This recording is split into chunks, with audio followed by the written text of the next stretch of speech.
Welcome back to Brilliant Fools. My name is Adam Green of Greenhouse Services. That's Greene.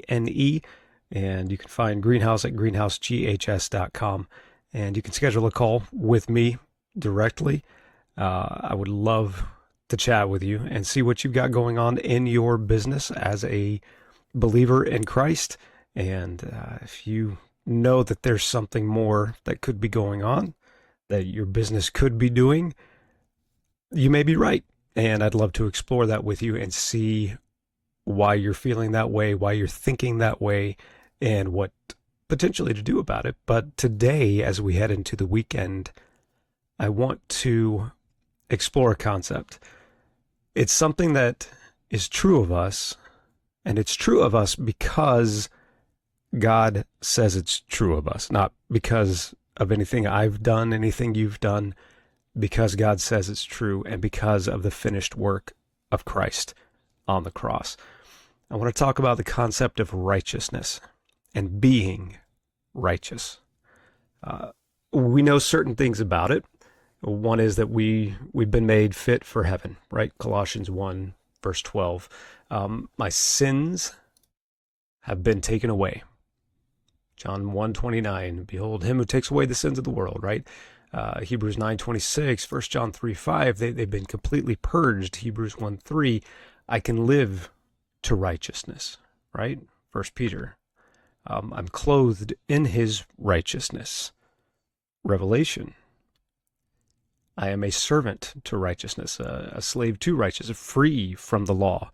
If I'm a slave anywhere now, I am a slave to righteousness. Romans 6:18. And all that's great, and it sounds good, and those are things that we've probably grown up hearing, likely, if you've grown up in church. But then 2 Corinthians 5:21 comes along and says something very interesting for me, and it's still hard for me to grasp entirely. It says, for him who knew no sin, that's Jesus, he made to be sin on our behalf, so that in him we might become the righteousness of God. Him who knew no sin. Jesus knew no sin. He had lived perfectly, a perfect life, everything right. He was righteous. But God made him to be sin on our behalf. All that junk, all that, from simple imperfection, slightly missing the mark, to the horrid things that I do and have done, to the sin inside of me, not just sinning, the verb, but the noun, the sin inside of me. God didn't just put that on Christ. He made him to be sin on our behalf, so that the entirety of his wrath, his anger against sin, was poured out on Christ on the cross, and not on us, so that we are reconciled to God. This whole passage is talking about that reconciliation. Reconciled to God, so much so to the point that in him, in Christ, we might become, and that word might become means we become the righteousness of God when we are in Christ. He became sin and we become righteous. And that word righteousness has an interesting definition to it. In a broad sense, in the original language, it's dikaiosune, dikaiosune. There we go. That's what it is. Dikaiosune.